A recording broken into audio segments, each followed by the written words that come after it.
নমস্কার, আজকে একটা নতুন রেসিপি নিয়ে চলে এসেছি। প্রথমে এই কড়াইয়ে সাদা তেল দিয়েছি, সাদা তেলে জিরে ফোড়ন দিয়ে পেঁয়াজটা দিয়ে দিলাম।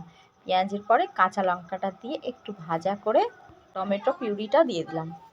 দিলাম পরিমাণ মতন লবণ। টমেটোর যখন কাঁচা গন্ধটা চলে গেছে তখন আলু সেদ্ধটা দিলাম।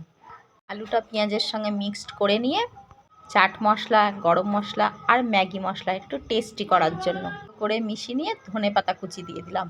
শীতকালে এই ধনেপাতাটা না দিলে চলে, ধনেপাতাটা দিব তবেই তো টেস্টি হবে। আর ময়দাটা লবণ, চিনি আর সাদা তেল দিয়ে ময়দাটা রেডি করেছি। আর এখানে একটা কথা মনে রাখতে হবে, ময়দার যে লেচিটা বাটি মতন করব আর চারিদিকেই চাপ দেবো, মাঝখানটা চাপ দেবো না, তাতে মাঝখানটা পাতলা হবে না।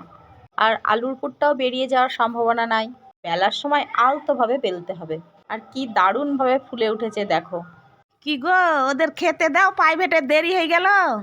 এই যে রেডি হয়েছে আলুর মশলাদার পরোটা, একদম ঘরের মশলাতেই তৈরি, খেতে অসাধারণ। আর এই পরোটার সঙ্গে যে চিকেনটা আছে সেটা কড়াই চিকেন।